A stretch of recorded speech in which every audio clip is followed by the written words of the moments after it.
la filosofía antes de la filosofía, o una prehistoria del saber filosófico. Por lo tanto, lo que estamos haciendo es indagar ciertas bases impensadas en realidad de cómo la filosofía ha llegado a constituirse en el tipo de saber que se constituyó. Nosotros dijimos que íbamos a recorrer el pasaje del mito al logos y que le íbamos a dar distintos nombres a ese pasaje del mito al logos, luego de haber recorrido el encuentro anterior, como recorrimos, la periodización de la historia de la filosofía, cosa que iniciamos con el período cosmogónico, que seguimos con el período cosmológico, seguimos con el período antropológico, con el período sistemático y con el período eudaimonológico. De modo tal que una otra forma de instalarnos en el lugar que queremos instalarnos es hablar del período cosmogónico, el período anterior al período cosmológico, tomar al período cosmogónico precisamente como un sedimento, como una capa, como un pliegue anterior al nacimiento de la filosofía. Sobre todo para descubrir que allí hay pensamiento, que no se trata de una época oscura, como puede entenderse el mito, que no se trata de una época que la filosofía vino a iluminar de alguna manera, sino con el intento de ver cómo allí hay pensamiento, a punto tal de, en el mejor sentido arqueológico, buscar los vestigios, buscar algunos restos para ver si esos restos son significativos a lo que después será la historia de la filosofía tradicional, la historia de la filosofía clásica. Eso es hacer arqueología, en realidad.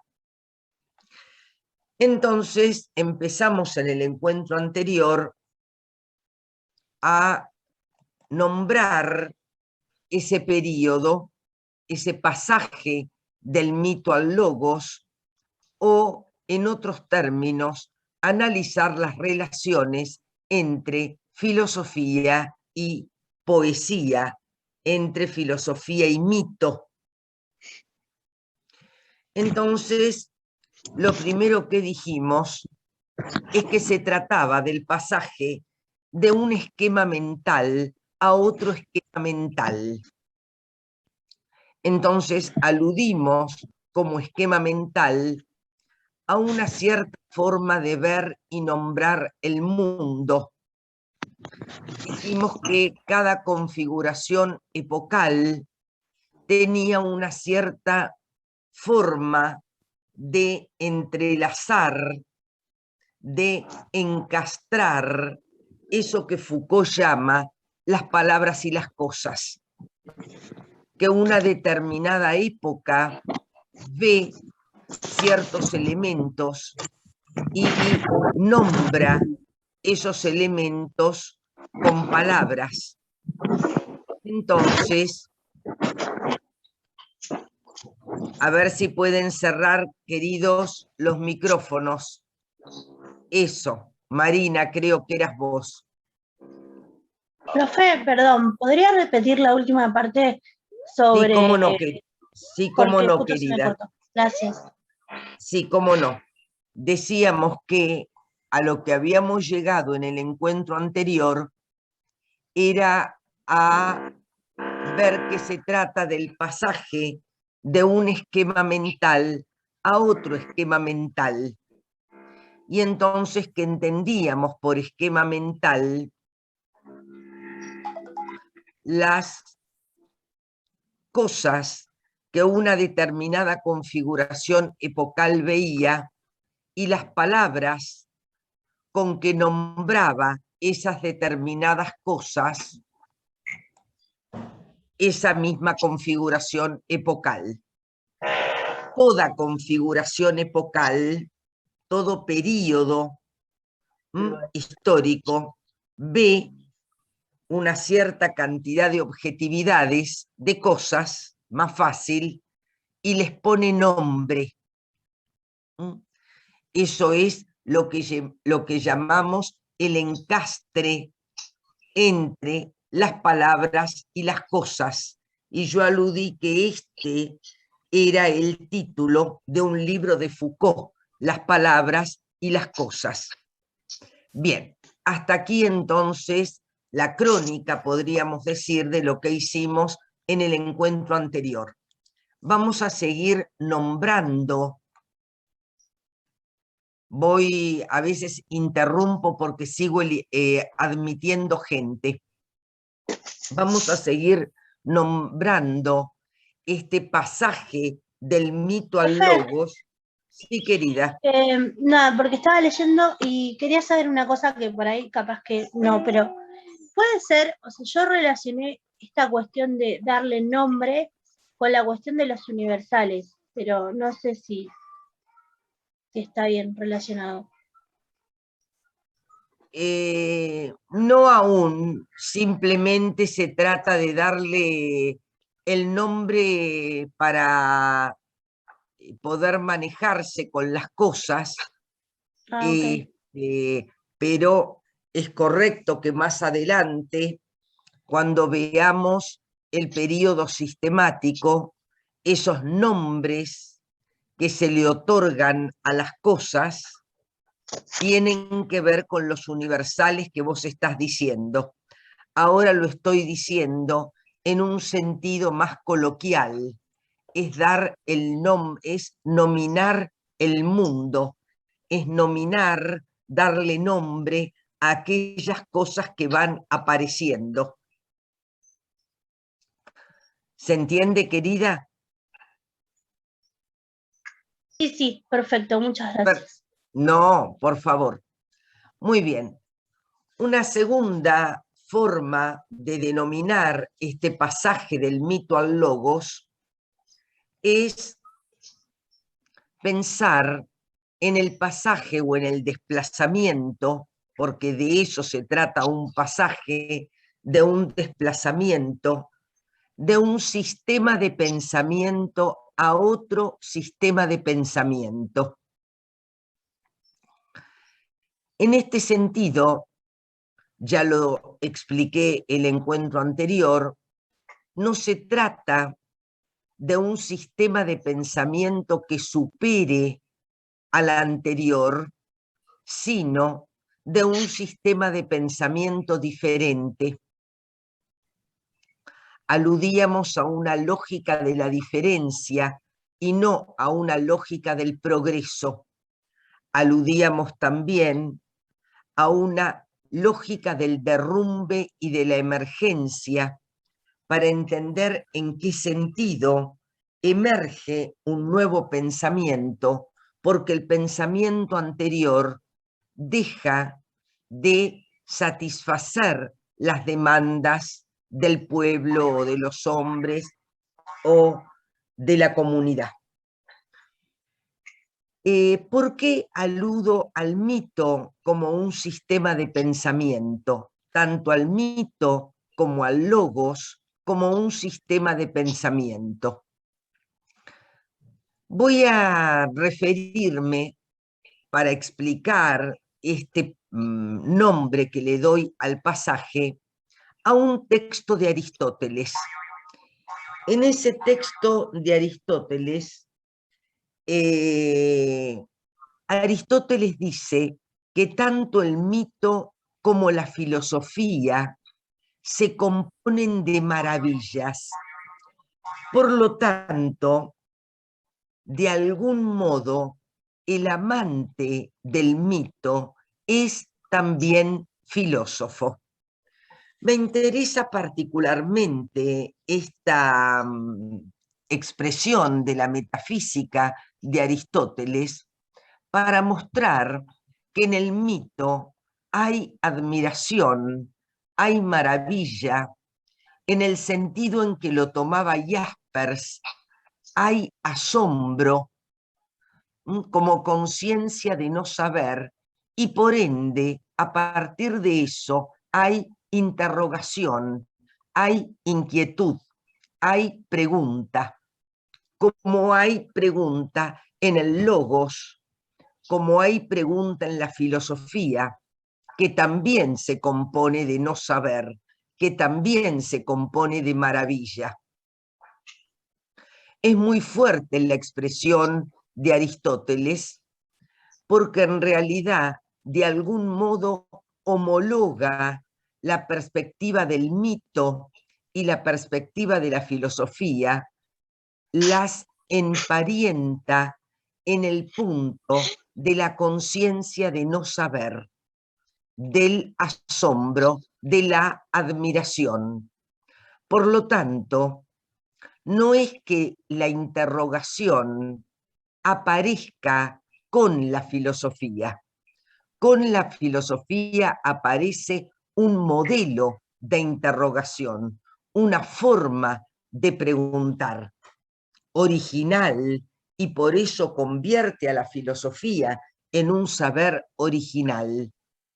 Pero eso no implica de ninguna manera que en el mito no encontremos también pregunta, no encontremos también inquietud. Eve, abriste el micrófono, ¿querés preguntar algo, querida? No, por ahora no, gracias. Ah, Estoy escuchando, escucho. no, porque se te abrió el micrófono. No, ahí lo cierro. Muy bien. Una nueva forma de nombrar, entonces, de un esquema mental a otro esquema mental, de un sistema de pensamiento a otro sistema de pensamiento, vamos a ir a un tercer título, a un tercer nombre, para llamar a este desplazamiento del mito al logos. Cuidado con el que viene. Entonces vamos a hablar del desplazamiento de una lógica de la ambigüedad a una lógica de la no contradicción. Bien, vamos a empezar por la lógica de la no contradicción, porque es la lógica que manejamos, es aquella lógica demostrable, verificable, mientras el mito no es ni demostrable ni verificable, una lógica objetiva, una lógica donde la verdad tiene que ver con la coincidencia de los principios lógicos, donde A es igual a A, donde si A es igual a B y B es igual a C, entonces A es igual a C. Una lógica donde se tensiona la verdad y la falsedad como pares antitéticos. Una lógica excluyente porque o es verdadero o es falso. Tenemos pocos elementos para explicar la lógica de la ambigüedad propia del mito, pero vamos a intentar hacerlo y vamos a tomar un Dios para que se vea esta lógica que ustedes seguramente habrán empezado a revisar en Coli, y es Apolo. No sé si habrán hablado ya de Apolo en la clase práctica. Si no, no importa.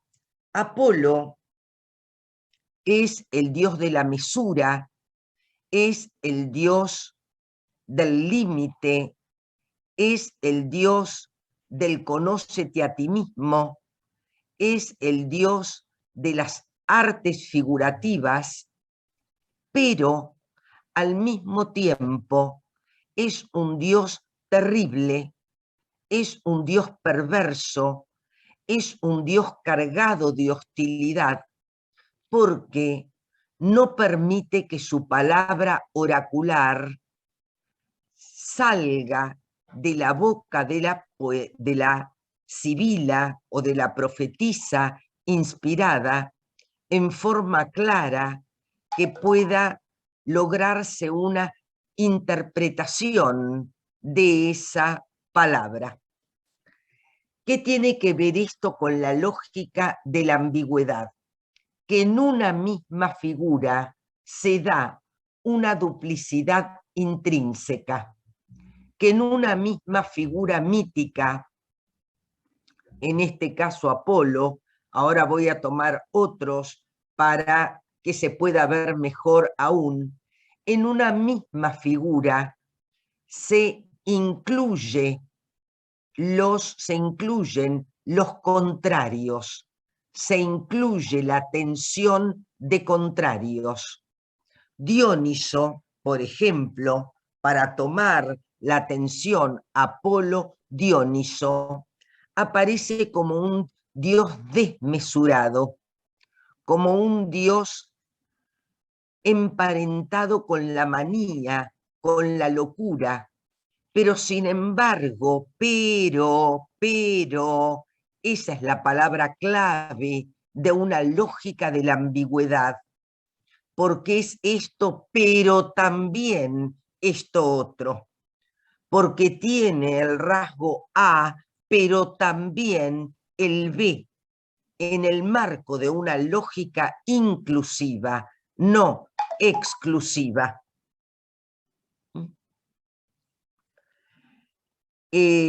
Ocurre entonces que ese mismo Dioniso que se muestra como desmesurado es el mismo Dios civilizador que enseña a mezclar el vino en su justa medida para que no se convierta en un veneno. Por lo tanto, hay rasgos de otredad, pero hay rasgos de mismidad, hay rasgos que lo ubican en un espacio otro a partir de su figura amenazante, pero hay rasgos que lo ubican dentro del campo civilizatorio. Voy a tomar otro ejemplo. Siempre tengo que tomar divinidades para que se pueda entender esto de la lógica de la mismidad, de la lógica de la ambigüedad. Perdón, las musas pronto van a aparecer para nosotros con un papel predominante y preponderante en la teogonía hesiódica. Las musas son capaces de decir la verdad, pero cuando quieren son capaces de decir mentiras con apariencia de verdad. Vale decir, la misma figura mítica es capaz de decir la verdad y de decir la mentira. Para eso, Cecilia, discúlpame. Momentito que admito a alguien. Sí, Eso sí, no Fernando. ¿No es un palito decir una crítica de Hesíodo a Homero? En el prólogo, en el proemio. Sí, no, ¿No lo no ves sé, así? sí, lo veo como que está en otro registro diferente que Homero. En Homero hay la capacidad de la verosimilitud, Claro. mientras que en Hesíodo hay posibilidad de verdad. Yo leí la Odisea, la Ilíada, como todos hemos chumeado, y yo percibí que en Homero es como había una vez, ¿no? Y en Hesíodo quizás veo que lo enfoca como primera persona, como él está ahí, como protagonista. Sí, perfecto, ¿Sí? perfecto. Sí, sí, ya lo vamos a ver llegado el momento que tenemos bastante de Hesíodo. Muy bien, para eso, chicos, para entender este pasaje de una lógica de la ambigüedad a una lógica de la no contradicción, tenemos que entender el concepto de verdad. Tenemos que entender, como dice Detienne en el primer capítulo de los maestros de verdad en la Grecia arcaica, que antes de ser un concepto filosófico, la verdad fue una figura del pensamiento mítico. Entonces,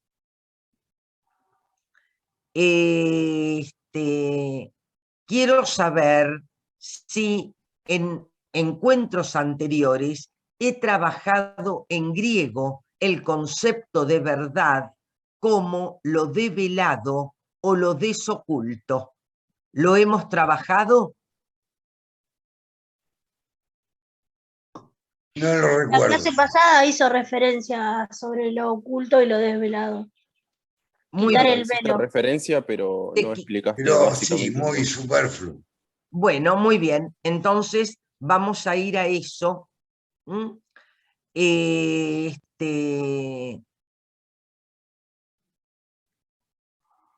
Claro, el cuatrimestre pasado hubo un texto sobre eso, pero vamos ahora. Me van a decir si estoy escribiendo, por favor, si les estoy escribiendo a todos.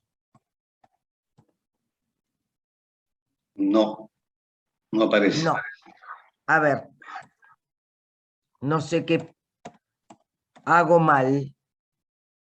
Ah, muy bien, a todos en la sala de espera. Momentito.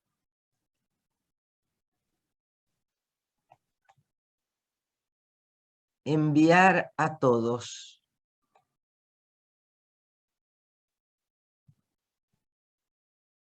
Chicos, ¿cómo tengo que hacer para escribirle a todos? Ahí donde dice enviar, abajo de donde tiene para escribir, puede Sí, querida. seleccionar.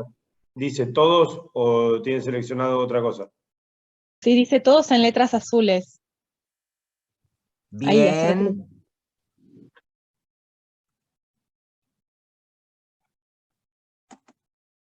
No.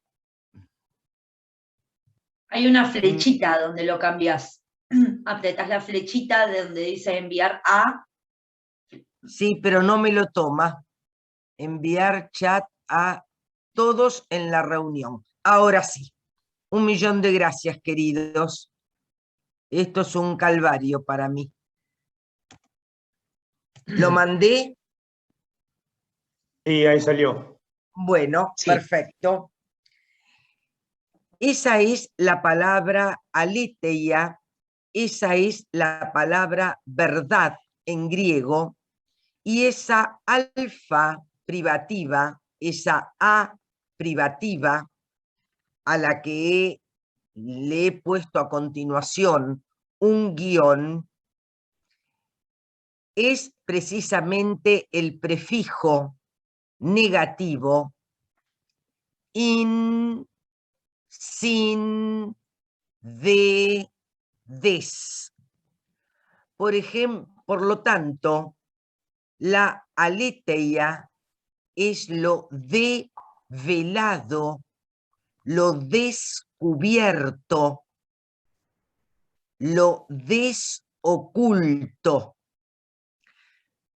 La tensión en una lógica de la ambigüedad se da entre lo oculto y lo desoculto, entre lo velado y lo no velado, entre lo cubierto y lo descubierto, no entre lo verdadero y lo falso, al modo de la lógica de la no contradicción.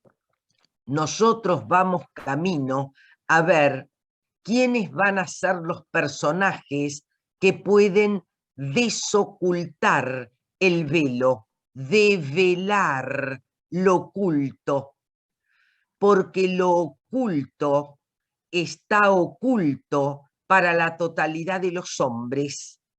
Entonces, algunos serán los encargados de develar la verdad en este sentido.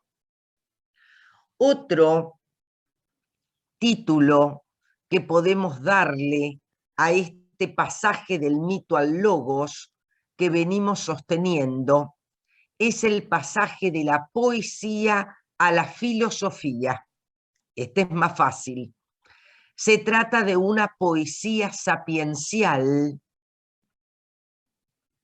en el marco de una tradición oral hacia la filosofía que conoce la prosa, la escritura en prosa.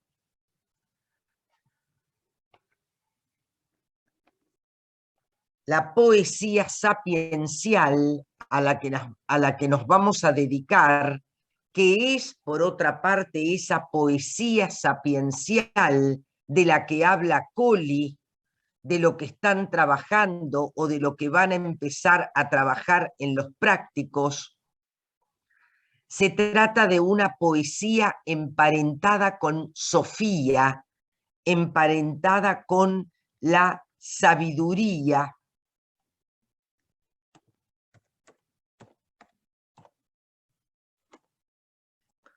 Y entonces, una vez más, nuestra inquietud va a ser quiénes son precisamente aquellos que sostienen este tipo de poesía sapiencial, este tipo de filosofía popular, como la llama Jarnet. Fundamentalmente porque este tipo de poesía impacta en el origen, impacta en la preocupación, por eso que ustedes conocen como arjé, como el principio, como el fundamento, como la razón explicativa. No es un tipo de poesía al modo de lo que entendemos contemporáneamente por poesía, sino un tipo de poesía que se dirige al origen, que devela el ser de las cosas, que se dirige allí para nombrar la arjé como el doble lugar del fundamento, pero también del poder. Recuerden que arjé constituía o tenía un doble valor. Por un lado, el valor de fundamento, de origen, de principio explicativo, pero también era poder, autoridad. ¿El primer elemento también? De primer elemento también, perfecto. Es una poesía, tal como la vamos a ver, que se dirige a los primeros elementos.